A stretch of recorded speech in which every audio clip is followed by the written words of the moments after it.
പ്രിയപ്പെട്ടവരെ, നിങ്ങൾ കേട്ടുകൊണ്ടിരിക്കുന്നത് ബൈബിൾ ഇൻ എ ഇയർ. ഒരു വർഷം കൊണ്ട് വിശുദ്ധ ബൈബിൾ വായിച്ച് മനസ്സിലാക്കാൻ സഹായിക്കുന്ന ഈ ദൈവവചന വായനാ പദ്ധതി നിങ്ങളിലേക്ക് എത്തിക്കുന്നത് അസെൻഷൻ. ഞാൻ ഡാനിയലച്ചൻ. വചന വായനയിലൂടെ ദൈവസ്വരം കേൾക്കാനും ദൈവത്തിൻ്റെ കണ്ണുകളിലൂടെ നമ്മുടെ ജീവിതത്തെ നോക്കിക്കാണാനും ബൈബിളിലൂടെ ഒരു മനോഹര യാത്രയ്ക്ക് നിങ്ങളെ ഞാൻ ക്ഷണിക്കുന്നു. വിശുദ്ധ വേദപുസ്തകത്തിലെ 73 ഗ്രന്ഥങ്ങളിലായി പരന്നു കിടക്കുന്ന മനുഷ്യരക്ഷയുടെ മഹാസംഭവം ഒറ്റ പ്രമേയമായി വായിക്കുന്നതിന് the great adventure Bible time line എന്ന വായനാ സഹായി നാം ഉപയോഗിക്കുന്നു. നിങ്ങൾക്ക് ഈ റീഡിംഗ് പ്ലാൻ ആവശ്യമുണ്ടെങ്കിൽ BIYindia.com/മലയാളം എന്ന ലിങ്കിൽ അത് ലഭ്യമാണ്. ഇന്ന് ദേശം കീഴടക്കലും ന്യായാധിപന്മാരും എന്ന പുതിയ ബൈബിൾ കാലഘട്ടത്തിലേക്ക് നമ്മുടെ വായനാ പദ്ധതി പ്രവേശിക്കുമ്പോൾ, മുൻപ് നമ്മൾ ഓരോ ബൈബിൾ കാലഘട്ടത്തിലേക്കും കടക്കുന്നതിന് മുമ്പ് ആ കാലഘട്ടത്തെ കൂടുതൽ നന്നായി മനസ്സിലാക്കി വചന വായന ആരംഭിക്കുന്നതിന് ഒരുക്കമായി നടത്തിയ ചർച്ചകൾ പോലെ തന്നെ ഇന്ന് നമ്മൾ ഈ ദേശം കീഴടക്കലും ന്യായാധിപന്മാരും എന്ന വചന വായനാ കാലഘട്ടത്തെ മനസ്സിലാക്കാൻ ബഹുമാനപ്പെട്ട വിൽസൺ അച്ഛനുമായി നമ്മൾ കഴിഞ്ഞ പ്രാവശ്യം ചെയ്തതുപോലെ തന്നെയുള്ള ഒരു ചർച്ചയും വിശദീകരണങ്ങളും നടത്താനായിട്ട് ആഗ്രഹിക്കുന്നു. നിങ്ങളെ ഈ വചന വായനയ്ക്ക് ഒരുക്കമായുള്ള ഡിസ്കഷനിലേക്ക് ഏറ്റവും സ്നേഹത്തോടെ ഞാൻ സ്വാഗതം ചെയ്യുന്നു. പ്രിയപ്പെട്ട വിൽസൺ അച്ഛനെ ഇന്നത്തെ ഈ ചർച്ചയ്ക്കായി കർത്താവ് വീണ്ടും അനുഗ്രഹവും അവസരവും നൽകുന്നതിന് ഞാൻ ദൈവത്തിന് നന്ദി പറയുന്നു. കഴിഞ്ഞ പ്രാവശ്യത്തെ ഡിസ്കഷൻ വായനക്കാരിൽ വളരെ നല്ല റെസ്പോൺസാണ് ഉണ്ടാക്കിയത്. അത് വളരെ നല്ല പ്രതികരണങ്ങളാണ് നൽകിയത്. അച്ഛൻ്റെ സാന്നിധ്യം നമ്മുടെ വചന വായന പദ്ധതിയെ മനോഹരമാക്കാൻ സഹായിക്കുന്നതിന് ദൈവത്തിന് നന്ദി പറഞ്ഞുകൊണ്ട് അച്ഛനെ ഈ പോഡ്കാസ്റ്റിലേക്ക് ഏറ്റവും സ്നേഹത്തോടെ ഞാൻ സ്വാഗതം ചെയ്യുന്നു. ഒരു നിമിഷം നമുക്ക് പ്രാർത്ഥിച്ചാരംഭിക്കാം. നല്ല ദൈവമേ, അങ്ങയുടെ അനന്തമായ കാരുണ്യമാണ് ഓരോ ദിവസവും ഞങ്ങളെ നയിക്കുന്നത്. അങ്ങയുടെ സ്നേഹമാണ് ഞങ്ങളെ പൊതിയുന്നത്. ഓരോ ദിവസവും ഞങ്ങൾ വചന വായനയിൽ മുന്നോട്ട് പോകുമ്പോൾ കർത്താവെ, ഞങ്ങളോട് ദൈവം ഇടപെടുന്നതിൻ്റെ സാക്ഷ്യങ്ങളായി അത് മാറുകയാണ്. ദൈവവചനം ഞങ്ങളുടെ ജീവിതത്തിൽ ഇടപെടാൻ അനുവദിക്കുന്നതിൻ്റെ അവസരങ്ങളായി ഈ വചന വായന മാറുന്നതിന് അങ്ങയുടെ കൃപ ഞങ്ങൾക്ക് നൽകുന്നതിന് ഞങ്ങൾ അങ്ങേക്ക് നന്ദി പറയുന്നു. ഇന്ന് ഈ ഡിസ്കഷനിലൂടെ ഞങ്ങൾ വായിക്കാൻ പോകുന്ന വചന ഗ്രന്ഥത്തിലെ ഭാഗങ്ങൾ മനസ്സിലാക്കാൻ ആവശ്യമായ കൃപാവരം ഞങ്ങൾക്ക് തരണമേ. പരിശുദ്ധാത്മാവിൻ്റെ വെളിച്ചം തരണമേ. യേശുവിൻ്റെ നാമത്തിൽ ഞങ്ങളുടെ പ്രാർത്ഥന കേൾക്കണമേ. ആമേൻ. ആമേൻ. പ്രിയപ്പെട്ട വിൽസനച്ച, വായന എങ്ങനെ പുരോഗമിക്കുന്നു? ആദ്യം ഞാൻ ദൈവത്തിന് നന്ദി പറയുന്നു. രക്ഷാകര പദ്ധതിയിലെ അടുത്ത ഒരു ഘട്ടത്തിലേക്ക് പ്രവേശിക്കുമ്പോൾ അതിനെക്കുറിച്ച് ചർച്ച ചെയ്യാനായിട്ട് തന്ന അവസരത്തെ ഓർത്ത് അച്ഛനോട് നന്ദി പറയുന്നു. നമ്മൾ വലിയൊരു അലച്ചിൽ തീർത്ത് വരികയാണ്. വല്ലാത്തൊരു അലച്ചിലായി പോയി എന്നുള്ളതാണ് ഇതിൻ്റെ ഒരു പൊതു സ്വഭാവം. തീർച്ചയായും ഈ ഒരു കാലഘട്ടത്തിൽ വചനത്തെക്കുറിച്ച് ചിന്തിച്ചപ്പോൾ സ്വാഭാവികമായും ജനം ദൈവത്തോട് കാണിച്ച മറുതലിപ്പ്, അവിശ്വസ്തത ഒക്കെ നന്നായി നമ്മുടെ ജീവിതത്തോട് ചേർത്ത് വെച്ച് തന്നെ പരിശോധിക്കാനൊക്കെ സാധിച്ചു. ഒരു ആത്മശോധനയ്ക്കുള്ള നല്ലൊരു അവസരമായിരുന്നു. എന്നാൽ ഈ ഒരു കഴിഞ്ഞ കാലഘട്ടത്തിൻ്റെ ഏറ്റവും വലിയ സങ്കടം മോശയെ നമുക്ക് നഷ്ടപ്പെടുന്നു എന്നുള്ളതാണ്. മോശ ഇനി കൂടെ ഇല്ലല്ലോ എന്നുള്ളൊരു സങ്കടമുണ്ട്. അതോടൊപ്പം തന്നെ മോശയോട് പോലും വളരെ കർശനമായ നിലപാട് എടുത്ത ദൈവം ഞങ്ങളെ വല്ലാതെ ഭയപ്പെടുത്തുന്നുണ്ട്. ഞങ്ങളുടെ ജീവിതത്തിൻ്റെ കുറവുകളും പ്രശ്നങ്ങളുമൊക്കെ പരിഹരിക്കേണ്ടതാണ്. അത് കർത്താവിൻ്റെ ദൃഷ്ടിയിൽ വളരെ പ്രധാനപ്പെട്ടതാണ് എന്നുള്ളൊരു ഓർമ്മപ്പെടുത്തൽ. സ്വർഗം കാണുവാൻ നമ്മൾ യോഗ്യരായി തീരണമെങ്കിൽ നിസ്സാര കാര്യങ്ങൾ പോലും വളരെ പ്രധാനപ്പെട്ടതാണ് എന്നുള്ള ഒരു ഓർമ്മപ്പെടുത്തലാണ് കഴിഞ്ഞ ഒരു കാലഘട്ടത്തെ ചിന്തിച്ചപ്പോൾ ഞങ്ങളുടെയൊക്കെ മനസ്സിലേക്ക് കടന്നു വന്നത്. പുതിയ കാലഘട്ടത്തിലേക്ക് നമ്മൾ കടക്കുകയാണ്. അതായത് അടുത്ത 18 ദിവസങ്ങളിലേക്ക് നമ്മൾ പ്രവേശിക്കുമ്പോൾ ഈ കാലഘട്ടത്തിൻ്റെ പേര് ദേശം കീഴടക്കലും ന്യായാധിപന്മാരും എന്നാണ്. ഈ പുതിയ കാലഘട്ടത്തെക്കുറിച്ച് അച്ഛൻ തീർച്ചയായിട്ടും ചിന്തിച്ചിട്ടുണ്ടാവും എന്ന് ഞാൻ വിചാരിക്കുന്നു. തീർച്ചയായും വളരെ പ്രതീക്ഷയോടെയാണ് ഓരോ ദിവസവും കാത്തിരിക്കുന്നത്. എന്താണ് ഇനി പുതിയ ഒരു വെളിപ്പെടുത്തൽ നമുക്ക് ലഭിക്കുന്നത് എന്നുള്ളതിനെക്കുറിച്ച് തന്നെയാണ് ആ വലിയ ആകാംക്ഷയും താല്പര്യവും. സ്വാഭാവികമായിട്ടും ഇനി കനാൻ നാട്ടിലേക്ക് പ്രവേശിക്കുന്ന സംഭവമാണെന്ന് തീർച്ചയായും അറിയാം. ഇനിയാണ് വാഗ്ദാനങ്ങൾ അതിൻ്റെ പൂർണ്ണതയിലേക്ക് വരാൻ പോകുന്നത്. അതുകൊണ്ട് തന്നെ അവിടെ എന്താണ് സംഭവിക്കുന്നത്, അല്ലെങ്കിൽ ജോഷുവ എങ്ങനെ ഈ നിയോഗം ഏറ്റവും നന്നായിട്ട് നിർവഹിക്കുന്നു എന്നുള്ളതിനെക്കുറിച്ചൊക്കെ വളരെ താല്പര്യത്തോടെ കാത്തിരിക്കുക. അതായത് നമ്മൾ ആമുഖമായിട്ട് ഈ കാലഘട്ടത്തെക്കുറിച്ച് ഒന്ന് സൂചിപ്പിച്ചാൽ, ഞാൻ പറഞ്ഞ പോലെ 18 ദിവസമാണ് നമുക്ക് ഈ കാലഘട്ടത്തിലെ വായനയുള്ളത്. അതായത് 18 ദിവസം കൊണ്ട് നമ്മൾ വായിച്ച് പൂർത്തിയാക്കാൻ പോകുന്നത് 3 ഗ്രന്ഥങ്ങളാണ്. ജോഷുവയുടെ പുസ്തകം, ന്യായാധിപന്മാരുടെ പുസ്തകം, അതുപോലെ അതിനോട് ചേർന്ന് വായിക്കുന്ന മറ്റൊരു ഗ്രന്ഥമാണ് റൂത്തിൻ്റെ പുസ്തകം. ജോഷുവ നമുക്കറിയാം, മോശയിൽ നിന്ന് ബാറ്റൺ ജോഷുവയിലേക്ക് കൈമാറ്റപ്പെട്ടു. ജോഷുവയ്ക്ക് ശേഷം ജനത്തെ നയിക്കാനും ഒരുപക്ഷെ ജനത്തെ വീണ്ടെടുക്കാനും ദൈവം നിയോഗിച്ച ആളുകളാണ് ന്യായാധിപന്മാർ. എന്നാൽ റൂത്തിൻ്റെ പുസ്തകം എന്തിനാണ് ഇതിനോട് ചേർത്ത് വായിക്കുന്നതെന്ന് ചിലപ്പോൾ സംശയം തോന്നാം. അത് റൂത്തിൻ്റെ പുസ്തകത്തിൻ്റെ ആരംഭ വാക്യത്തിലുണ്ട്. ന്യായാധിപന്മാരുടെ കാലത്ത് നടന്ന ഒരു സംഭവമായിരുന്നു റൂത്തിൻ്റെ ജീവിതത്തിൽ നടന്ന സംഭവങ്ങൾ. അങ്ങനെ ഈ 3 ഗ്രന്ഥങ്ങൾ വായിച്ചുകൊണ്ടാണ് നമ്മൾ ദേശം കീഴടക്കലും ന്യായാധിപന്മാരും എന്ന അടുത്ത ഒരു വായനാ കാലത്തിലേക്ക് പ്രവേശിക്കുന്നത്. ജോഷുവ നമ്മുടെ മുമ്പിൽ നിൽക്കുമ്പോൾ എനിക്ക് തോന്നിയിട്ടുണ്ട്, എന്തുകൊണ്ട് ജോഷുവയെ ദൈവം തിരഞ്ഞെടുത്തു. ഒരു ചെറിയ സൂചന അതിനകത്ത് വരുന്നുണ്ട്. ജോഷുവ ധീരനായിരുന്നത് കൊണ്ടാണെന്ന് പറയുന്നു. അതുപോലെ എപ്പോഴും ആവർത്തിച്ച് മോശയും കർത്താവും സംസാരിക്കുന്നുണ്ട്, നീ ശക്തനും ധീരനുമായിരിക്കണമെന്ന്. എന്തായിരിക്കും ജോഷുവയുടെ ഒരു പ്രത്യേകതയായിട്ട് നമുക്ക് കാണാൻ സാധിക്കും? എനിക്ക് തോന്നിയിട്ടുള്ളത്, ഈ കൂടാരം വിട്ടുപോകാതെ നിന്ന ജോഷുവയെക്കുറിച്ച് പറയുന്നുണ്ട്. അതായത് ഒരു അഭിഷേകത്തിൻ്റെ കൈമാറ്റം നടക്കുമ്പോൾ ബൈബിളിലുടനീളം നമ്മൾ കണ്ടത് വിശ്വസ്തതയെ പരിശോധിക്കുന്ന ദൈവം. ഒരുപാട് കാലം ജോഷുവയ്ക്ക് പ്രത്യേകിച്ച് ഒരു റോളും രക്ഷാകര പദ്ധതിയിലുണ്ടായിരുന്നില്ല. ആകെ യുദ്ധം ചെയ്യുന്ന ജോഷുവയെ നമ്മൾ കാണുന്നുണ്ട്. അതുപോലെ തന്നെ ആളുകൾ പ്രവചനത്തിൻ്റെ അഭിഷേകം സ്വീകരിക്കുമ്പോൾ അസൂയപ്പെടുന്ന ജോഷുവയെ നമ്മൾ കാണുന്നുണ്ട്.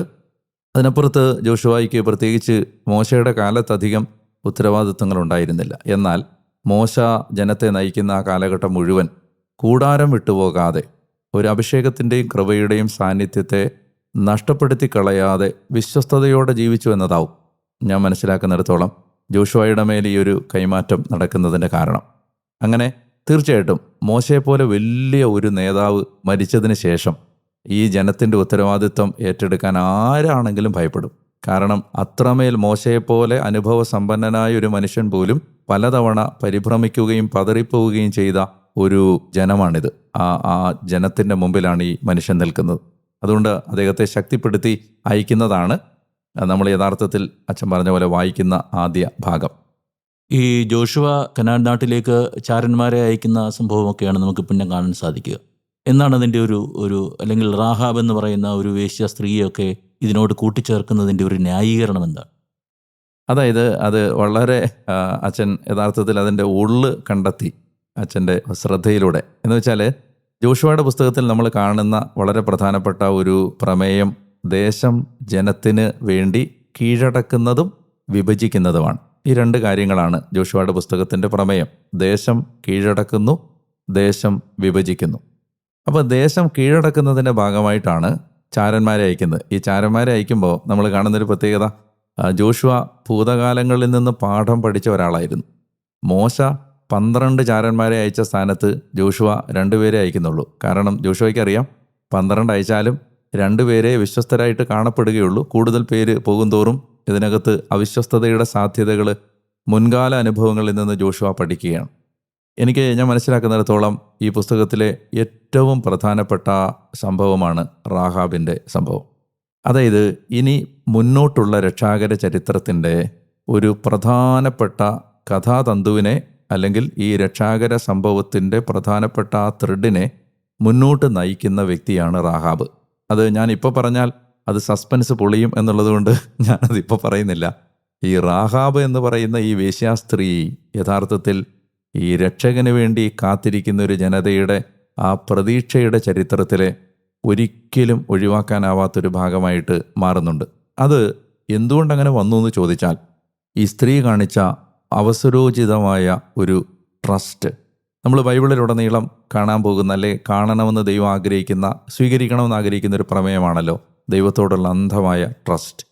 ഈ കൂടെ നടന്നവരും കൂട്ടിക്കൊണ്ടുവന്നവരും ദൈവം അടിമത്തത്തിൽ നിന്ന് മോചിപ്പിച്ചു കൊണ്ടുവന്നവരുമായ ജനതയൊക്കെ അവിശ്വസ്തതയുടെയും അവിശ്വാസത്തിൻ്റെയും ചുഴികളിലേക്കും ചതുപ്പ് നിലങ്ങളിലേക്കും മരുഭൂമിയുടെ മറഞ്ഞു പോകുന്ന ജീവിതത്തിലേക്കുമൊക്കെ ഇല്ലാതാവുമ്പോൾ, വിസ്മരിക്കപ്പെടുമ്പോൾ, ഈ സ്ത്രീ ആരുമല്ലാത്തൊരു സ്ത്രീ, നമ്മൾ മനസ്സിലാക്കേണ്ടത് ഒരു തരത്തിലും രക്ഷയുടെ ചരിത്രത്തിൻ്റെ ഭാഗമാകാൻ യാതൊരു മാനുഷികമായ യോഗ്യതയും ഇല്ലാത്തൊരു സ്ത്രീ മാത്രമല്ല, എന്തോ ഒരു മോശപ്പെട്ട ജീവിതം നയിച്ച സ്ത്രീയുമാണ്.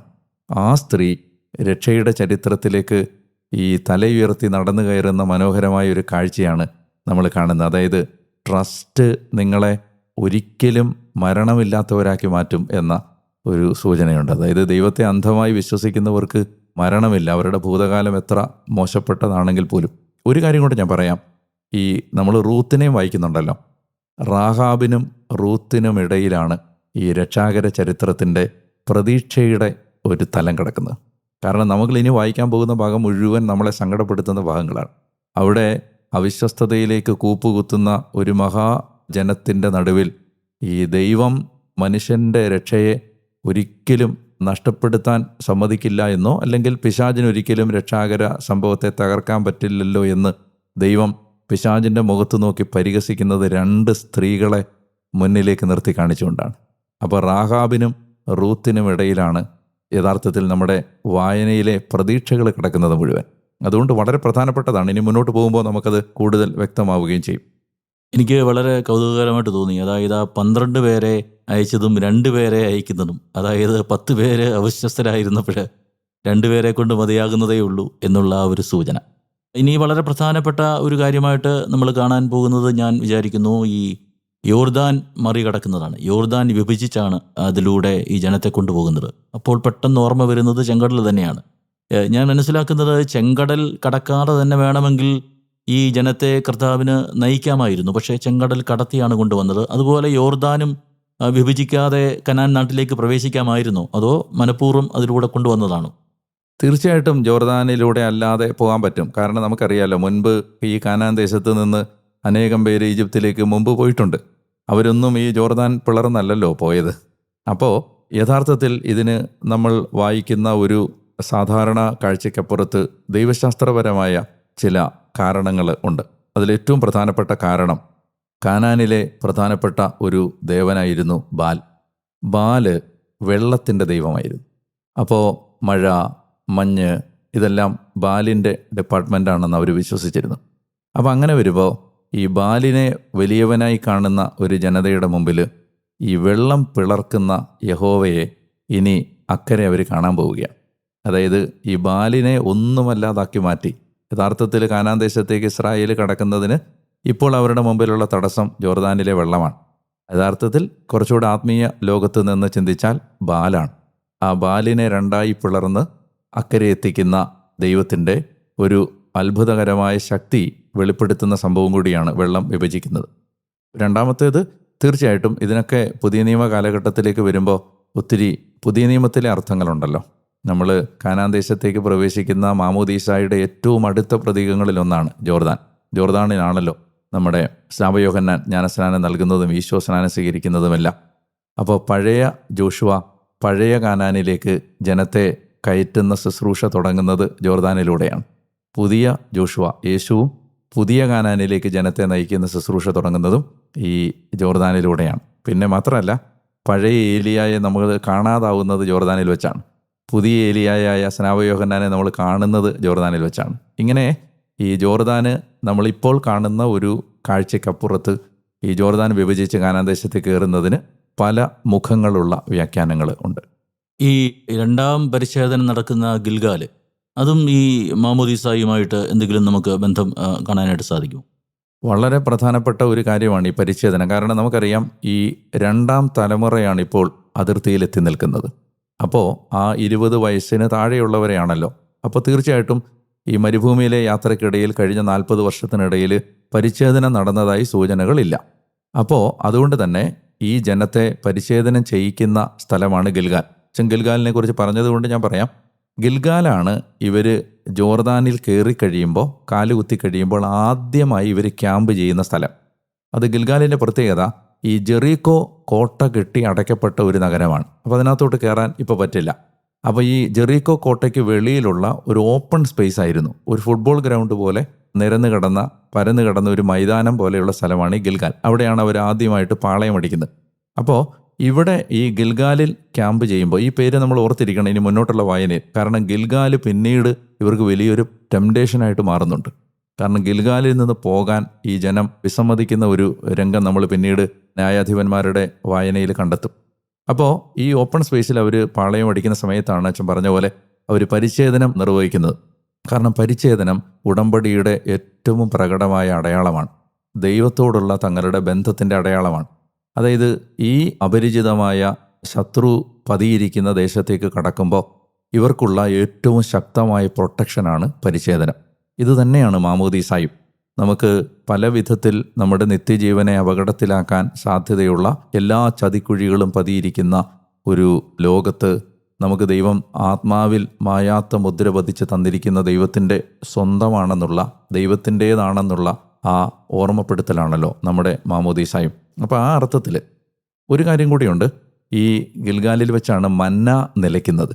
കാനാൻ ദേശത്തേക്ക് കയറി കഴിഞ്ഞ് പിന്നെ മന്ന പെയ്യുന്നില്ല. അപ്പോൾ ഗിൽഗാലിൽ വെച്ച് ഈ കാനാനിന് കാല് കുത്തിയ ആ ഗിൽഗാലിൽ വെച്ച് മന്ന വർഷിക്കുന്നത് നിലയ്ക്കുന്നു. തേനും പാലും ഒഴുകുന്ന കാനാൻ ദേശത്തിൻ്റെ മുന്നാസ്വാദനമായിരുന്നല്ലോ മന്ന. ഇനി അവരെ ശരിക്കുള്ള കാനാൻ ദേശത്തേക്ക് പ്രവേശിക്കുകയും ചെയ്യുകയാണ്. പിന്നെ വളരെ പ്രധാനപ്പെട്ട ഒരു സംഭവം ജെറീക്കോ കോട്ട തകർക്കുന്നതാണ്. നമുക്ക് വളരെ പരിചിതമായ ഒരു അനുഭവമാണത്. ജെറീക്കോ പ്രെയറായിട്ടൊക്കെ നമ്മളത് നടത്തുന്നുണ്ട്. അതിൻ്റെ അത്ഭുതം ശബ്ദം കൊണ്ട് ഒരു കോട്ട തകർക്കാൻ സാധിക്കും എന്നുള്ള വലിയൊരു സൂചന. അത് ഈ കാലികമായിട്ട് നമുക്ക് തരുന്ന ഒരു പാഠം. അതായത് ഈ യഥാർത്ഥത്തിൽ ഈ നമ്മൾ കണ്ടല്ലോ, നമ്മൾ വായിച്ച് അവസാനിപ്പിച്ച നിയമാവർത്തന പുസ്തകം ഈ കാനാൻ ദേശത്തേക്ക് കടക്കുന്നതിനുള്ള മോശ ജനത്തിന് നൽകിയ പരിശീലനമായിരുന്നു. നമ്മൾ മുൻപത്തെ ചർച്ചയിൽ പറഞ്ഞിരുന്നു, ഈ പരിശീലനം നിർവഹിക്കപ്പെട്ടത്, അല്ലെങ്കിൽ മോശ അവർക്ക് പരിശീലനം നൽകിയത് ആയുധ പരിശീലനമല്ല, മറിച്ച് അവരോട് പറഞ്ഞത് നിങ്ങൾ എങ്ങനെ ആരാധിക്കണം, എങ്ങനെ ദൈവത്തോട് ചേർന്ന് നിൽക്കണം, ദൈവം പറഞ്ഞു തന്ന പ്രമാണങ്ങളും കൽപ്പനകളും നിങ്ങൾ മറക്കാതിരിക്കണം. അപ്പോൾ അവർക്ക് കൊടുത്ത പരിശീലനം ആയുധ പരിശീലനമല്ല, യഥാർത്ഥത്തിൽ കാറ്റക്കിസമാണ്, വേദപാഠമാണ് നിയമാവർത്തനത്തിൽ മോശ പഠിപ്പിച്ചത്. ഇതിൻ്റെ തന്നെ ലൈനിൽ വരുന്ന മറ്റൊരു പരിശീലനമാണ്, നിങ്ങൾ വാഗ്ദത്ത ദേശം കീഴടക്കാൻ പോകുന്നത് ആയുധം കൊണ്ടല്ല ആരാധന കൊണ്ടാണ് എന്ന് ജനത്തെ കൺവിൻസ് ചെയ്യിക്കാനുള്ള ദൈവത്തിൻ്റെ ശ്രമമാണ് ഈ ഇവരോട് ആർപ്പ് വിളിക്കാനും കാഹളമൂതാനും കോട്ടയ്ക്ക് ചുറ്റും നടന്ന് ആരാധിക്കാനും പറയുന്നത്. നമ്മൾ തിരിച്ചറിയുന്ന ഏറ്റവും പ്രധാനപ്പെട്ടൊരു കാര്യം, ഇത് ഒരു മോഡലാണ്.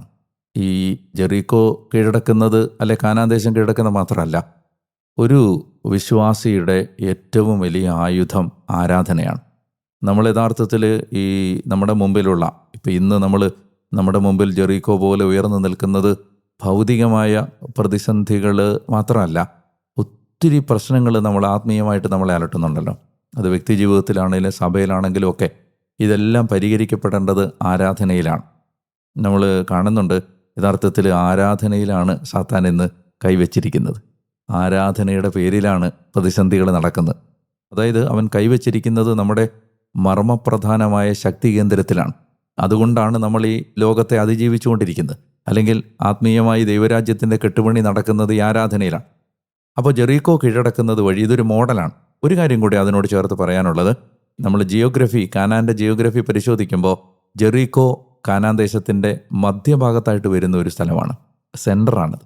അപ്പോൾ ഇവർ കയറുന്നത് നടുക്കുകൂടിയാണ്. അതിനൊരു പ്രത്യേക സിഗ്നിഫിക്കൻസ് ഉണ്ട്. കാരണം ഈ ഏതെങ്കിലും ഒരു സൈഡിൽ കൂടെ, ഇപ്പോൾ നോർത്തിൽ നിന്നോ കയറിയാൽ ബാക്കിയുള്ള എല്ലാ രാജാക്കന്മാരും ഒരുമിച്ച് ഇവരെ അറ്റാക്ക് ചെയ്ത് ഓടിക്കും. സൗത്തിൽ നിന്ന് കയറിയാൽ തിരിച്ചും അതുപോലെ തന്നെ. അതുകൊണ്ട് ദൈവത്തിൻ്റെ സ്ട്രാറ്റജി അല്ലെ ജോഷുവയിലൂടെ നൽകപ്പെടുന്ന ഒരു യുദ്ധതന്ത്രം, നടുക്കൂടെ കയറിയാൽ ഇവർക്ക് ലാൻഡിനെ രണ്ടായിട്ട് ഡിവൈഡ് ചെയ്യാൻ പറ്റും. അങ്ങനെ അങ്ങോട്ടും ഇങ്ങോട്ടും ബന്ധപ്പെടാൻ പറ്റാതെ ഈ കാനാൻ ദേശത്തെ രണ്ടായി മുറിച്ചുകൊണ്ടാണ് ജെറീക്കോ കീഴടക്കുന്നത്. അപ്പോഴേക്കും പിന്നീട് അവർ സൗത്ത് പിന്നെ കീഴടക്കും, നോർത്ത് കീഴടക്കും, പിന്നെ സൗത്ത് കീഴടക്കും. അങ്ങനെയാണ് അതിൻ്റെ ഈ യുദ്ധതന്ത്രം മുന്നോട്ട് നീങ്ങുന്നത്. അതാണ് ജെറീക്കോ കീഴ്പ്പെടുത്തുന്നതിൻ്റെ ഒരു പ്രസക്തി. എന്ത് നീതീകരണമാണ് നമുക്കുള്ളത്? ഇങ്ങനെ ഇവരെയൊക്കെ അവിടെ താമസിച്ചിരുന്നവരെ ഓടിച്ചു വിടുക, അല്ലെങ്കിൽ അവരെ പരാജയപ്പെടുത്തുക, അവരെ കൊല്ലുക, അവരെയൊക്കെ അവിടുന്ന് പുറത്താക്കിയിട്ട് അവിടെ ഒരു ദേശം സ്ഥാപിക്കുന്നതിൽ, അല്ലെങ്കിൽ ആധിപത്യം സ്ഥാപിക്കുന്നതിൽ ഒരു ആത്മീയമായ നീതീകരണം എന്താണുള്ളത്? അതായത് നമ്മൾ ഇതിനകത്ത് മനസ്സിലാക്കേണ്ട വളരെ പ്രധാനപ്പെട്ടൊരു കാര്യം, അതായത് ഈ moral problem of the conquest എന്ന് പറഞ്ഞാൽ ബൈബിൾ പണ്ഡിതന്മാർ വർഷങ്ങളായിട്ട് ചർച്ച ചെയ്തുകൊണ്ടിരിക്കുന്ന ഒരു വിഷയമാണ്. ഇതിന് നമുക്ക് ഒരിക്കലും ഒരു 1-2 മിനിറ്റിലോ ഒരു 10 മിനിറ്റിലോ ഒന്നും പറഞ്ഞു തീർക്കാൻ പറ്റാത്ത വിശദീകരണങ്ങൾ ഇതിനുണ്ട്. പക്ഷേ ഞാൻ ഒരു കാര്യം മാത്രം നമ്മുടെ വായനക്കാരുടെ അറിവിന് വേണ്ടി പങ്കുവെക്കാൻ ആഗ്രഹിക്കുന്നത്, ദൈവം ഒരിക്കലും അനീതി ചെയ്യില്ല. We believe in A righteous God. Saint Augustine പറയുന്നുണ്ട്, ചില കാര്യങ്ങൾ ബൈബിളിൽ നമുക്ക് മനസ്സിലാകാതെ വരും, നമ്മളത് വിശ്വസിക്കുക എന്ന് മാത്രമാണ് നമ്മുടെ മുമ്പിലുള്ള ഒരു ദൈവമനുഷ്യൻ്റെ സാധ്യത. ദൈവം ഒരിക്കലും തിന്മ ചെയ്യില്ല, തിന്മയ്ക്ക് കൂട്ടുനിൽക്കില്ല. അപ്പോൾ അതിന് എന്തെങ്കിലും ഒരു ദൈവികമായ കാരണം അതിൻ്റെ പിന്നിലുണ്ടാവും എന്നുള്ളതാണ് ഒരു കാര്യം.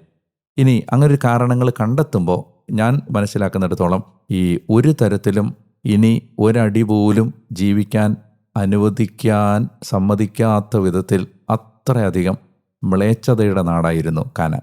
നമ്മൾ ഈ ബൈബിളിൽ കാണുന്ന ശക്തമായൊരു പ്രമേയമാണ് പാപത്തിൻ്റെ സാച്ചുറേഷൻ പോയിന്റ്.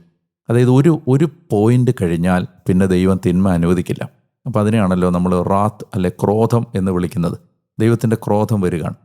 അബ്രഹാമിനോട് പറയുന്നുണ്ടല്ലോ 15 അമോര്യരുടെ ദുഷ്ടത ഇനിയും പൂർത്തിയായിട്ടില്ല എന്ന് പറഞ്ഞാൽ ആ പോയിന്റ്, ഒരു പർട്ടിക്കുലർ പോയിന്റ് വരെ തിന്മ ദൈവം ഒരുപക്ഷെ അനുവദിക്കും, ടോളറേറ്റ് ചെയ്യും. അതിനപ്പുറത്ത് ദൈവം സമ്മതിക്കില്ല, കാരണം അത് ദൈവനീതിക്കെതിരാണ്.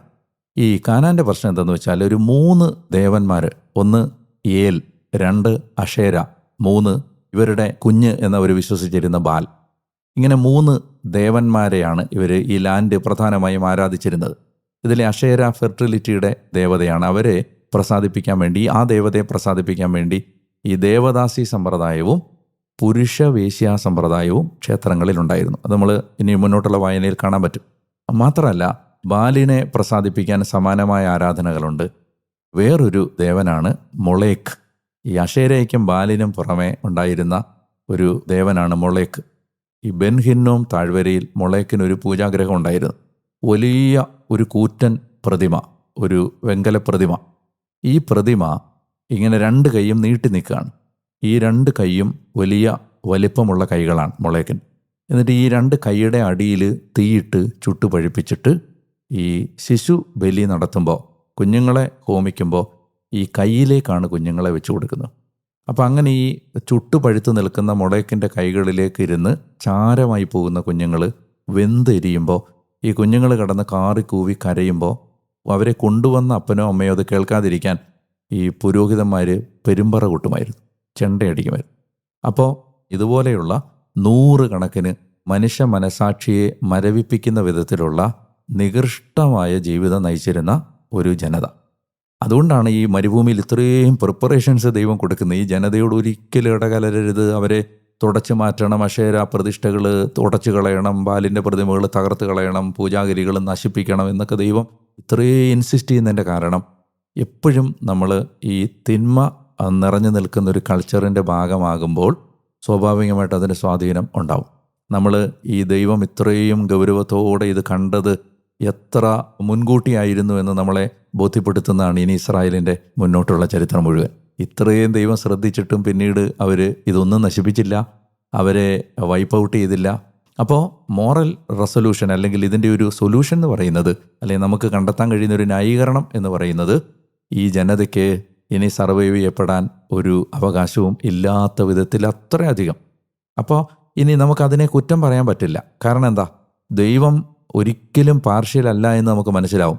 ഇനി നമ്മൾ ഈ വായന മുന്നോട്ട് പോകുമ്പോൾ ഒരു 500 കൊല്ലം കഴിയുമ്പോൾ, അല്ലെങ്കിൽ ഈ ദേശം കീഴടക്കി കഴിഞ്ഞിട്ട് കൃത്യമായിട്ട് പറഞ്ഞാൽ ഒരു 500 കൊല്ലം കഴിയുമ്പോഴേക്കും ഇസ്രായേൽ എന്ന ജനത പൂർണ്ണമായിട്ടും വൈപ്പ് ഔട്ട് ചെയ്യപ്പെടുകയും യൂദ നാടുകടത്തപ്പെടുകയും ചെയ്യും. അപ്പോൾ ദൈവം കാനാൻകാരോട് ചെയ്തത് തന്നെ അനുദപിച്ച് തിരിച്ചു വരുന്നത് വരെ ഈ യഹൂദനോടും ചെയ്യും എന്നുള്ളത് ദൈവനീതിയുടെ, നമ്മൾ ആരാധിക്കുന്ന ദൈവം പരിശുദ്ധനും നീതിമാനുമാണ് എന്ന ബൈബിളിലെ ദൈവസങ്കല്പത്തിൻ്റെ ഒരു പ്രകടനമാണ് നമ്മൾ ഈ കാണുന്ന ഒരു മോറൽ കോൺക്വസ്റ്റ് എന്ന് നമ്മൾ പറയുന്നത്. ഞാൻ ഒരു കാര്യം കൂടി ഇതിനോട് ചേർത്ത്, നമ്മുടെ ജോഷുവയുടെ പുസ്തകത്തോട് ചേർത്ത് ഇതിനെ ന്യായാധിപന്മാർ ചർച്ച ചെയ്യാനുള്ളതുകൊണ്ട് പെട്ടെന്നങ്ങ് പറയാം. അതായത് ഈ ജോഷുവയുടെ പുസ്തകത്തിൽ നമ്മൾ ഇനി കാണുന്ന ഒരു പ്രധാനപ്പെട്ട കാര്യം 12 ഗോത്രങ്ങൾക്കായിട്ട് ഈ ലാൻഡ് ഡിവൈഡ് ചെയ്ത് കൊടുക്കുകയാണ്. യഥാർത്ഥത്തിൽ നമുക്കറിയാം ഇപ്പം 12 അല്ല 13 ഗോത്രമുണ്ട്. ജോസഫിൻ്റെ 2 പുത്രന്മാർ മനാസയും അതുപോലെ എഫ്രായിമും 2 ഗോത്രങ്ങളായിട്ട് എണ്ണപ്പെടുന്നു. പക്ഷേ ലേവ്യർ പുരോഹിതരായതുകൊണ്ട് അവർ സെപ്പറേറ്റഡ് ആണ്. അങ്ങനെ 12 + 1 ലേവ്യരോട് ചേർത്ത് 13 ഗോത്രമുണ്ട്. ലേവ്യർക്ക് പക്ഷേ ലാൻഡ് ഇല്ല. ലേവ്യർക്ക് ഒരു പ്രത്യേക ഏരിയ കൊടുക്കുന്നതിന് പകരം 48 നഗരങ്ങൾ മറ്റ് ഗോത്രങ്ങൾക്കിടയിൽ, ഇപ്പോൾ യൂദാ ഗോത്രത്തിനിടയിൽ ലേവ്യർക്ക് നഗരങ്ങളുണ്ട്, അതുപോലെ ബെഞ്ചമിൻ ഗോത്രത്തിൽ ഉണ്ട്, ആഷേർ ഗോത്രത്തിൽ ഉണ്ട്. അങ്ങനെ 48 നഗരങ്ങൾ ലേവ്യർക്ക് ഡിവൈഡ് ചെയ്ത് മാറ്റി കൊടുക്കുന്നു. പിന്നെ ഈ ദേശം അങ്ങനെ ഇവർ കീഴടക്കുന്നതിൽ വരുത്തുന്ന ഒരു വലിയ പാളിച്ചയുണ്ട്. ജോഷുവയുടെ മരണത്തിന് ശേഷം അവർ ദേശം കംപ്ലീറ്റ് ആയിട്ട് ജോഷുവ കാലത്ത് പിടിച്ചെടുത്തെങ്കിലും ഇത് ഓക്യുപ്പൈ ചെയ്യുന്നതിൽ അവർ കാണിച്ച ഒരു അനാസ്ഥയുണ്ട്. അതും ഈ പുസ്തകം നമ്മളെ ചൂണ്ടിക്കാണിക്കുന്ന ഒരു പ്രധാനപ്പെട്ട കാര്യമാണ്. എൻ്റെ ഒരു സംശയം, ഞാനത് ചോദിക്കാനിരിക്കുകയായിരുന്നു. എന്തിനാണ് ഇങ്ങനെ ഒരു വിഭജനം അവിടെ നടത്തുന്നത്? ഇങ്ങനെ ഗോത്രങ്ങളെ വ്യത്യസ്തമായിട്ട് പല ഭാഗങ്ങളിലേക്ക് കൊണ്ടുപോയി അവരെ താമസിപ്പിക്കുന്നതിൻ്റെ ഒരു ഉദ്ദേശം എന്താ? അതായത് രക്ഷാകര പദ്ധതി കർത്താവ് മുന്നോട്ട് കൊണ്ടുപോകുമ്പോൾ, ഇപ്പോൾ നമ്മൾ വെളിപാട് പുസ്തകത്തിലുടനീളം നമ്മൾ കാണുന്നല്ലോ 12 + 12 24 ശ്രേഷ്ഠന്മാരുടെ കാര്യമൊക്കെ പറയുന്നുണ്ടല്ലോ. ഈ 12 എന്ന് പറയുന്നത് യഥാർത്ഥത്തിൽ പ്രാതിനിധ്യ സ്വഭാവത്തോടെ ഞാൻ മനസ്സിലാക്കുന്നിടത്തോളം ഈ ലോകം മുഴുവനെയും പ്രതിനിധീകരിക്കുന്ന ദൈവത്തിൻ്റെ ഒരു സംഖ്യയാണ് ഈ 12 അപ്പസ്തോലന്മാരെയൊക്കെ ഈശോ തിരഞ്ഞെടുക്കുന്നുണ്ടല്ലോ. ഒന്നാമത്തെ കാര്യം, ഇവർ കലഹപ്രിയരായ ഒരു ജനതയാണ്. ഇതിൻ്റെ ഏറ്റവും പ്രായോഗികമായ കാരണമെന്ന് പറഞ്ഞാൽ, ഈ ജനത ജോസഫ് ഈജിപ്തിൽ നിന്ന് അവരെ കാനാൻ ദേശത്തേക്ക് പറഞ്ഞുകൂടെ പറയുന്നില്ല, വഴിയിൽ വെച്ച് നിങ്ങൾ വഴക്ക് കൂടരുത് എന്ന് പറയുന്നുണ്ടല്ലോ. അതായത് ഈ ജനതയുടെ ബ്ലഡിലുള്ളൊരു കാര്യമാണ് കലഹം. അപ്പോൾ പൊതുവെ പ്രായോഗികമായിട്ട് പറഞ്ഞാൽ കലഹിക്കാതിരിക്കാൻ, 1. 2, ഒരുപാട് കണക്കെടുപ്പുകൾ നടക്കേണ്ടി വന്നൊരു ജനതയാണിത്. അതായത് ഇവരെ ഒരുപാട് കാര്യങ്ങൾക്ക് അസൈൻ ചെയ്യണം. പ്രാക്ടിക്കലായിട്ട് അസൈൻ ചെയ്യാൻ എളുപ്പമെന്ന് പറഞ്ഞാൽ ഓരോ കുടുംബത്തെയായിട്ട് റീറ്റെയിൻ ചെയ്യുക എന്നുള്ളതാണ്. ഇവരെ ഒറ്റ ജനതയാക്കി മാറ്റുന്നതിന് പരവധാനത്തിന് പുരോഹിതർ അല്ലെങ്കിൽ പിന്നെ ലേവായരുടെ എണ്ണം വരുന്നുണ്ട്. അതുപോലെ തന്നെ ഓരോ ഗോത്രത്തിൽ നിന്നും ഉള്ള സമർപ്പണത്തിൻ്റെ കാര്യങ്ങൾ വരുന്നുണ്ട്. ഓരോ ഗോത്രത്തിനുള്ള ഉത്തരവാദിത്തങ്ങൾ വരുന്നുണ്ട്. പിന്നെ എനിക്ക് തോന്നിയിട്ടുള്ള വേറൊരു കാര്യം, ദൈവത്തിൻ്റെ എല്ലാ ക്രമീകരണത്തിനകത്തും ഒരു ചിട്ടയും അച്ചടക്കവും ഉണ്ട്. അതായത് ഇപ്പോൾ വേണമെങ്കിൽ നമുക്ക് എല്ലാവരെയും ഒറ്റ യഹൂദ ജനത എന്ന് പറഞ്ഞിട്ട് ദൈവത്തിന് അങ്ങനെ വിടാം. പക്ഷേ ഈ ദൈവത്തിൻ്റെ ഏത് സംരംഭത്തിനകത്തും ഡിസിപ്ലിനുണ്ട്. അപ്പോൾ യഥാർത്ഥത്തിൽ ഈ 12 യാക്കോബിൻ്റെ 12 മക്കളെ, എൻ്റെ ചിന്തകളാണ്, ഞാൻ ചിന്തിക്കുന്നതാണ്, എന്ന് വെച്ചാൽ ദൈവം റീറ്റെയിൻ ചെയ്യാൻ അനുവദിച്ചതുപോലും ഇതിനെല്ലാം ഒരു ഡിസിപ്ലിനുണ്ട്. എന്ന് പറഞ്ഞാൽ ഒരു കാര്യം ഒരാളെ അസൈൻ ചെയ്യണമെങ്കിൽ അവിടെ കറക്റ്റായിട്ടൊരു ഡിപ്പാർട്ട്മെൻറ്റ് സെപ്പറേറ്റ് ആയിട്ട് അവിടെ ഉണ്ട് എന്നുള്ളതാണ്. അപ്പോൾ ആ തരത്തിലൊക്കെ ആവണം. ഒരു വ്യക്തമായൊരു കാരണം ബൈബിളിൽ അല്ലാതെ കണ്ടെത്താനായിട്ട് പറ്റിയിട്ടില്ല. ഈ കലഹത്തിൻ്റെ ആ രക്തം ഇപ്പോഴും നമ്മുടെ ഉള്ളിലുണ്ടെന്ന് തോന്നുന്നു. അത് കലഹം യഥാർത്ഥത്തിൽ പിശാച് ഉപയോഗിക്കുന്ന ഏറ്റവും ശക്തമായ ആയുധമാണ്. നമ്മുടെ ശക്തി മുഴുവൻ ചോർത്തിക്കളയുന്നത്. ഇപ്പം നമ്മളിപ്പോൾ ശുശ്രൂഷ ചെയ്യുമ്പോഴാണെങ്കിലും നമുക്കറിയാമല്ലോ, യഥാർത്ഥത്തിൽ മനസ്സൈക്യപ്പെട്ടല്ലെങ്കിൽ അവിടെ ദൈവശക്തിയില്ല. അത് സാത്താന് നല്ലതുപോലെ അറിയാവുന്നതുകൊണ്ടാവണം ഈ മനുഷ്യൻ്റെ ഏറ്റവും സഹജമായ ഒരു ബലഹീനത അവൻ ചൂഷണം ചെയ്തുകൊണ്ടിരിക്കുന്നു. ഇതിനൊരു പരിഹാരമായിരുന്നോ ന്യായാധിപന്മാരെ കൊണ്ടുവരുന്നതിലൂടെ കർത്താവ് ഉദ്ദേശിക്കുക? അതായത് യഥാർത്ഥത്തിൽ ന്യായാധിപന്മാർ എന്ന് പറയുന്നത് അത് വളരെ കോംപ്ലിക്കേറ്റഡ് ആയ ഒരു ഡിപ്പാർട്ട്മെൻറ്റാണ് ഈ ന്യായാധിപന്മാർ. നമ്മൾ ഇത്രയും കാലവും കണ്ട ദൈവം തിരഞ്ഞെടുത്ത നേതാക്കന്മാരുടെ പ്രത്യേകത എന്ന് പറഞ്ഞാൽ അവരൊക്കെ നല്ലവരും വിശ്വസ്തരുമായിരുന്നു. എന്നാൽ നമ്മൾ ന്യായാധിപന്മാരുടെ ചരിത്രം വായിക്കുമ്പോഴേക്കും ആദ്യത്തെ ന്യായാധിപൻ ഒരുമാതിരി കൊള്ളാവുന്ന ഒരാളാണ്. ആദ്യത്തെ 1-2 പേരൊക്കെ, ദെബോറ വരെയൊക്കെ മോശമില്ല. അവസാനമൊക്കെ എത്തുമ്പോഴേക്കും ഇവർ അതായത് മാഫിയ തലവന്മാരുടെ അല്ലെങ്കിൽ ഗുണ്ടാ തലവന്മാരുടെ ഒരു സ്റ്റാൻഡേർഡിലാണ് ഇവരെത്തുന്നത്. ഈ ന്യായാധിപന്മാർ കാണിച്ചു കൂട്ടിയ അതിക്രമങ്ങൾക്ക് കൈയും കണക്കുമില്ല. അപ്പം അതിൻ്റെ ഒരു പശ്ചാത്തലം എന്താണെന്ന് വെച്ചാൽ, നമ്മളൊരു 5 കാര്യങ്ങൾ ഉൾപ്പെടുന്ന ഒരു സൈക്കിൾ, ഒരു വലയത്തെ നമ്മൾ ന്യായാധിപന്മാർ വായിക്കുമ്പോൾ മനസ്സിലാക്കണം. അതായത് ഈ ജോഷുവ മരിച്ചു കഴിഞ്ഞിട്ട് 2 പ്രശ്നങ്ങളുണ്ടായി. ഒന്ന്, ലീഡർഷിപ്പ് ഇല്ലാതായി. അപ്പം അച്ഛൻ നേരത്തെ പറഞ്ഞ പോലെ ജോഷുവ എന്തുകൊണ്ട് തിരഞ്ഞെടുത്തു എന്ന ചോദ്യത്തിന് ജോഷുവ കാണിച്ച ഒരു വിശ്വസ്തതയും സമർപ്പണം അതിനകത്ത് തീർച്ചയായിട്ടും ഉണ്ടല്ലോ, ദൈവത്തിൻ്റെ തിരഞ്ഞെടുപ്പാണെങ്കിൽ പോലും. പക്ഷേ അങ്ങനെ സമർപ്പിക്കുന്ന ഒരു മനുഷ്യൻ അവിടെ പിന്നീട് ഇല്ലാതായി. അപ്പോഴേക്കും ഒരു പൊതുവായി എല്ലാവർക്കും കൂടി ഒരു നേതാവ് എന്ന ഒരു സങ്കല്പം അവിടെയില്ല, രാജാവ് ആയിട്ടില്ലല്ലോ. ആ സമയമാകുമ്പോഴേക്കും ന്യായാധിപന്മാരിൽ ആവർത്തിച്ച് കാണുന്നൊരു വാചകമാണ്, ഓരോരുത്തരും തന്നിഷ്ടം പോലെ പ്രവർത്തിക്കാൻ തുടങ്ങി. ഈ സമയത്ത് ലീഡർഷിപ്പ് ഇല്ല എന്നുള്ള ഒന്നാമത്തെ. 2ാമത്തെ പ്രശ്നം, കാറ്റക്കിസം ഇല്ലാതായി. നമ്മൾ നനച്ചു നോക്കുക, സംഖ്യയിലും ആവർത്തനത്തിലും ജോഷുവയിൽ ഉൾപ്പെടെ ആവർത്തിച്ച് ഇവർ പറഞ്ഞുകൊണ്ടിരുന്നത്, നിങ്ങളിത് പഠിപ്പിക്കണം, വീട്ടിലായിരിക്കുമ്പോഴും വഴിയിലായിരിക്കുമ്പോഴും കിടക്കുമ്പോഴും ഇരിക്കുമ്പോഴും നടക്കുമ്പോഴും, പിന്നെ നെറ്റിയിൽ ഇങ്ങനെ ഒട്ടിക്കണം, വസ്ത്രത്തിൻ്റെ തൊങ്ങലുകൾ പിടിപ്പിച്ച് അത് റിമൈൻഡർ ആയിരിക്കണം എന്ന് പറഞ്ഞാൽ ദൈവം ഇങ്ങനെ ഒരു വേവലാതിപ്പെട്ട് പറഞ്ഞ ഒരു കാര്യം കാറ്റക്കിസം പഠിപ്പിക്കണം എന്നുള്ളതാണ്. പക്ഷേ നമ്മൾ കാണുന്നൊരു കാര്യം, ദൈവം ചെയ്ത പ്രവൃത്തികൾ അറിയാത്ത ഒരു ജനത ഉയർന്നു വന്നു എന്ന് ന്യായാധിപന്മാരുടെ 1-ാമത്തെ അധ്യായത്തിലുണ്ട്. കാറ്റക്കിസം ഇല്ലാതായി കഴിഞ്ഞപ്പോഴേക്കും ഇപ്പോൾ ഈ മൈഗ്രേഷൻ്റെ കാലത്ത് ഇതിന് ഭയങ്കര കണ്ടംപററി റീഡിംഗ് ഉള്ളൊരു കാര്യമാണ്. കാരണം കാറ്റക്കിസം ഇല്ലാത്തൊരു തലമുറയെ നമ്മൾ മറ്റൊരു സ്റ്റോറിയുള്ള ഒരു രാജ്യത്തേക്ക് അയക്കുമ്പോൾ, നമ്മൾ നേരത്തെ പറഞ്ഞ പോലെ മറ്റൊരു നരേറ്റീവ് ഉള്ളൊരു രാജ്യത്തേക്ക് അയക്കുമ്പോൾ ഇതേ ദുരന്തമാണ് നമ്മളെയും കാത്തിരിക്കുന്നത്. ലീഡർഷിപ്പ് ഇല്ല, കാറ്റക്കിസം ഇല്ല. അപ്പോഴേക്കും ഞാൻ പറഞ്ഞില്ല 5 കാര്യങ്ങൾ സംഭവിച്ചു. ഒന്ന്, പാപം. അവർ ദൈവം പറഞ്ഞതിന് നേരെ ഓപ്പോസിറ്റ് വിഗ്രഹങ്ങളെ ആരാധിക്കാൻ തുടങ്ങി. ഒന്നാമത്തെ കാര്യം. പാപം വരുമ്പോഴേക്കും ഏതെങ്കിലും ഒരു ശത്രു വന്ന് ഇവരെ ആക്രമിക്കും. രണ്ടാമത്തേത്. അപ്പോൾ ഒന്നാമത്തേത് പാപം, രണ്ടാമത്തേത് അധിനിവേശം. ഈ സമയത്ത് അവരെന്ത് ചെയ്യും? ദൈവസന്നിധിയിൽ കടന്ന് ഉച്ചത്തിൽ നിലവിളിക്കും. മൂന്നാമത്തേത് നിലവിളി. ഈ സൈക്കിൾ നമ്മൾ കാണുകയാണ്, എല്ലായിടത്തും കാണാൻ പറ്റും. അപ്പോൾ നിലവിളിക്കുന്ന സമയത്ത് തൽക്കാലത്തേക്ക് ഇവരെ രക്ഷിക്കാൻ അവിടെ ഉള്ളവരിൽ യോഗ്യനായ ഒരാളെ ദൈവം അഭിഷേകിച്ചു. അങ്ങനെ നമ്മളതിനെ കാണാവൂ. അതായത് ഒരിക്കലും ഇവർ നമുക്കൊരു മാതൃകയാക്കാൻ പറ്റുന്ന ജീവിതങ്ങളേ അല്ല. അതായത് ദൈവം ഗതികെട്ടിട്ട് ആരെങ്കിലും കണ്ണി കണ്ടവനെ, ഇന്ന് ഈ കാലഘട്ടത്തിൽ ഇതിന് കണ്ടംപററി വായന ഒത്തിരിയുണ്ട്. അതായത് നല്ല സമർപ്പണം ഇല്ലാത്തവരില്ലെങ്കിൽ, ഇപ്പോൾ സഭയിൽ മാർക്ക് വീഴ്ച വരുന്നു, അല്ലെ അങ്ങനെ വരുന്നു ഇങ്ങനെ വരുന്നു എന്നൊക്കെ നമ്മൾ പറയുമ്പോൾ നമ്മൾ കാണേണ്ട ഒരു കാര്യം, നല്ല സമർപ്പണമുള്ള മനുഷ്യരില്ലാതാവുമ്പോൾ ദൈവം പ്രവൃത്തി നിർവഹിക്കാൻ ആരെയെങ്കിലുമൊക്കെ തൽക്കാലത്തേക്ക് നിയോഗിക്കും. അപ്പോൾ അവരുടെ വിശ്വസ്തത പൂർണ്ണമാവണമെന്ന് നിർബന്ധമില്ല. എന്തും ആവട്ടെ, ഈ പാപം, അധിനിവേശം, നിലവിളിയുടെ സമയത്താണ് ഈ ഇങ്ങനെയുള്ള ആരെയെങ്കിലും ദൈവം ആ സമയത്ത് അഭിഷേകം ചെയ്ത് ഉപയോഗിക്കും. അതാണ് രക്ഷ, ഡെലിവറൻസ്. അത് കഴിയുമ്പോഴേക്കും വീണ്ടും പാപം വരുന്നു, ഒരു ശത്രു വന്ന് ആക്രമിക്കുന്നു. അപ്പോൾ അവർ നിലവിളിക്കുന്നു, ആരെയെങ്കിലും ദൈവം അഭിഷേകം ചെയ്യുന്നു. ഇനി ഇതിനകത്ത് വേറൊരു പാറ്റേൺ ഉള്ളത് എന്താണെന്ന് വെച്ചാൽ, ഈ ന്യായാധിപന്മാരെ നമ്മൾ പോരാളികളെന്ന് മനസ്സിലാക്കിയാൽ മതി. അവർ പോരാളികളാണ്. ഇവരെല്ലാവരും മോറലി അപ്രൈറ്റ് അല്ല, ചുരുക്കം ചിലരുണ്ട്. ഇതിനകത്ത് ഒരു സ്ത്രീയുണ്ട്, ദെബോറ. പിന്നെ ആദ്യത്തെ ആളുകൾ കുറച്ച് നല്ലതാണ്, മുന്നോട്ട് പോകുന്തോറും മോശമാവും. എനിക്ക് 2 കാര്യങ്ങൾ അതിനകത്ത് നിന്ന് പറയാനുള്ളത്. ഒന്നാമത്തേത്, ഈ പാറ്റേൺ എങ്ങനെയെന്നറിയാം? ഇത് ഈ ഏറ്റവും സൗത്തിൽ, ഈ ലാൻഡിൻ്റെ ഏറ്റവും സൗത്തിൽ ദക്ഷിണ ഭാഗത്തുള്ളത് യൂദായാണ്. തലസ്ഥാനമൊക്കെ നിൽക്കുന്നത് നമുക്കറിയില്ല പിന്നീടുള്ള ചരിത്രത്തിൽ. അങ്ങേ അറ്റം നിൽക്കുന്നത് ദാൻ ഗോത്രമാണ്. അതാണ് ഈ ദാൻ മുതൽ ബർഷേബ വരെ എന്ന് ബൈബിളിൽ പറയുന്നതിന് കാരണം. അപ്പോൾ നമ്മൾ ഈ ന്യായാധിപന്മാരുടെ ഓർഡർ എങ്ങനെയാണെന്നറിയാം?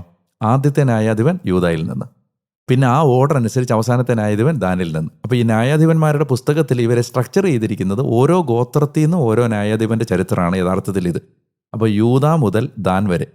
ഇനി അതിൻ്റെ രസം എന്താണെന്ന് വെച്ചാൽ, ഈ യൂദായിലെ ന്യായാധിപന്മാർ കുഴപ്പമില്ല, മുന്നോട്ട് പോകുന്തോറും അങ്ങ് നോർത്തിലേക്ക് പോകുന്തോറും ഇവരേറ്റവും വഷളന്മാരായിട്ട് മാറുന്നു. പിന്നീട് നമ്മൾ കാണുന്നുണ്ടല്ലോ, ഈ നോർത്താണ് കംപ്ലീറ്റ് ആയിട്ട് എക്സ്റ്റിങ്ക്റ്റ് ആയിട്ട് പോകുന്നത്, നശിച്ചു പോകുന്നത്. അപ്പോൾ യഥാർത്ഥത്തിൽ ന്യായാധിപന്മാരെന്ന് പറയുന്ന ഈ 12 വ്യക്തികളുടെ ചരിത്രം ഇസ്രായേൽ എന്ന ജനതയുടെ ആ കാലഘട്ടത്തിലെ മോറൽ സ്റ്റാൻഡേർഡിൻ്റെ റെപ്രസെൻറ്റേഷനാണ് ഈ വ്യക്തികൾ. അതായത് ഈ ജനതയുടെ നിലവാരമാണ് ഇവർ സൂചിപ്പിക്കുന്നത്. അപ്പോൾ അവസാനമൊക്കെ എത്തുമ്പോഴേക്കും ഈ ന്യായാധിപന്മാരുടെ പുസ്തകത്തിൽ നമ്മൾ സാംസണിലേക്ക് എത്തുമ്പോഴേക്കും ഈ ജനത അത്രയും ധാർമ്മികമായും ദൈവികമായും അധംപതിച്ചു എന്നാണ് യഥാർത്ഥത്തിൽ പരിശുദ്ധാത്മാവ് ഈ പുസ്തകത്തിലൂടെ പറഞ്ഞു തരാൻ ആഗ്രഹിക്കുന്നത്. എല്ലാ ന്യായാധിപന്മാരെയും നമ്മൾ ഓർക്കുന്നില്ലെങ്കിലും ചിലരെയൊക്കെ നമ്മൾ പ്രത്യേകമായിട്ട് ഓർക്കും. ഒന്ന് ഗിദയോൻ്റെ ആ കമ്പിളിയും മഞ്ഞുമൊക്കെ പരിശുദ്ധ അമ്മയുടെ ഒരു സൂചനയായിട്ട് ആരാധനാക്രമത്തിൽ പറയുന്നുണ്ട്. അതുപോലെ സാംസന്റെ ജീവിതം, അത് നമുക്ക് വളരെ സുപരിചിതമായ, ബൈബിളിൽ ഒരുപക്ഷെ മിക്കവാറും എല്ലാവർക്കും പരിചിതമായ ഒരു ജീവിതമാണ്. പിന്നെ ജെഫ്ത, മകളെ ബലി കൊടുക്കുന്ന ജെഫ്ത. അതെ, ഇതൊക്കെ ഒരു പിന്നീട് വരുന്ന രക്ഷാകര സംഭവങ്ങളുടെ എന്തെങ്കിലും സൂചനയൊക്കെയാണോ ഇത്?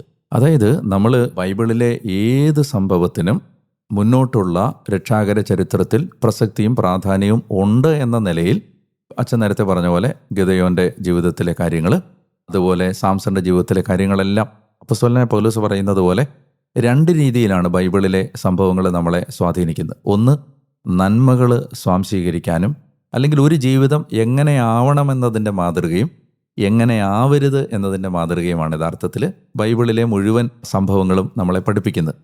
നമുക്ക് പാഠമാകാൻ ഇത് എഴുതപ്പെട്ടിരിക്കുന്നു.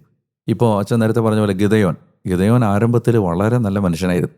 എന്നാൽ ഗിദയോൻ അവസാനിക്കുമ്പോഴേക്കും ഒരു വലിയ വിഗ്രഹാരാധകനും, ഒരു യഥാർത്ഥത്തിൽ ഗിദയോൻ്റെ മക്കളൊക്കെ വലിയ കൊലപാതകളുമൊക്കെ മാറി ആ കുടുംബം മുഴുവനെ വിഗ്രഹാരാധനയിലേക്ക് കൊണ്ടുപോവാണ് ഗിദയോൻ ചെയ്യുന്നത്. ജെഫ്തായുടെ അമ്മ ഒരു വിജാതീയ സ്ത്രീയായിരുന്നു. അതുകൊണ്ട് ഈ അമോരി സ്ത്രീ ആയിരുന്നത് കൊണ്ടാണ് അവരുടെ ഇടയിലുള്ള ആചാരമാണ് ഈ കുഞ്ഞുങ്ങളെ ബലി കൊടുക്കുക എന്നുള്ളത്. അത് ജെഫ്ത ചെയ്യുന്നത്. സാംസന്റെ കാര്യം നമുക്കറിയാമല്ലോ. സാംസൺ യഥാർത്ഥത്തിൽ ആ ദാൻ ഗോത്രം മുഴുവൻ നശിക്കുന്നതിന് കാരണമാകുന്നത് സാംസനാണ്. അപ്പോൾ യഥാർത്ഥത്തിൽ പാഠം എന്ന നിലയിലാണ് നമ്മളിതിനെ എടുക്കേണ്ടത്.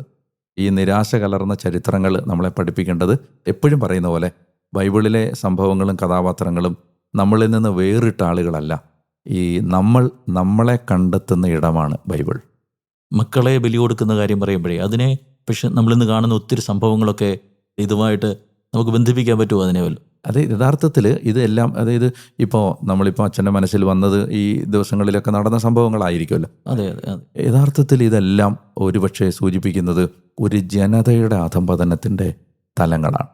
നമ്മൾ ഒരു വ്യക്തി കുഞ്ഞുങ്ങളെയും കൊണ്ട് ആത്മഹത്യ ചെയ്തു എന്ന് കാണുമ്പോൾ നമ്മുടെ ജനതയുടെ നിലവാരം ആ അവസ്ഥയിലെത്തിയെന്നാണ് നമ്മൾ കാണേണ്ടത്.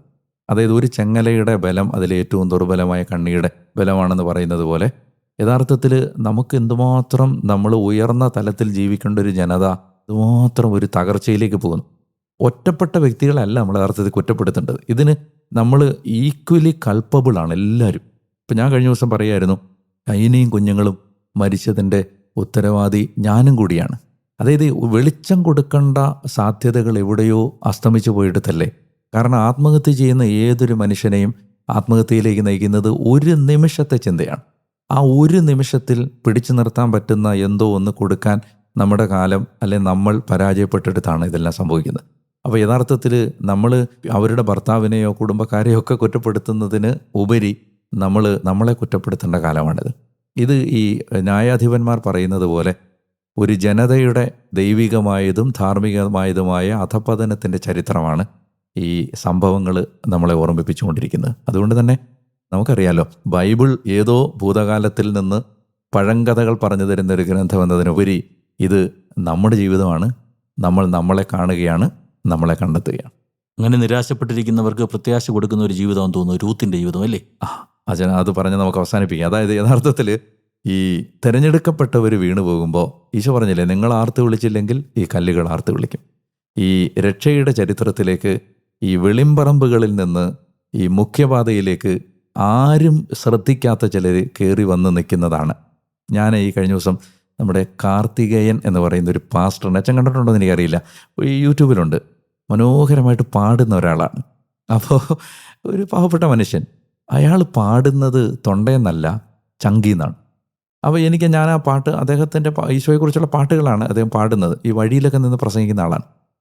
ഞാൻ ഓർക്കുകയാണ്, എത്രയോ സംഗീത മാധുര്യമുള്ള, എത്രയോ അറിവുള്ള, അല്ലെങ്കിൽ എത്രയോ റിസോഴ്സസ് ഉള്ള അദ്ദേഹം ഒരു സാധാരണ പാട്ടുപെട്ടിയും ഒരു സ്കൂട്ടറിൻ്റെ മേളിൽ വെച്ചിട്ട് റോഡിൽ നിന്ന് പാടുകയാണ്. പക്ഷേ ആ പാട്ട് മനുഷ്യനെ ഒരു 10,000 പ്രസംഗത്തെക്കാൾ അത് ഗുണം ചെയ്യുമെന്ന് അത് കേട്ടപ്പോൾ എനിക്ക് തോന്നി.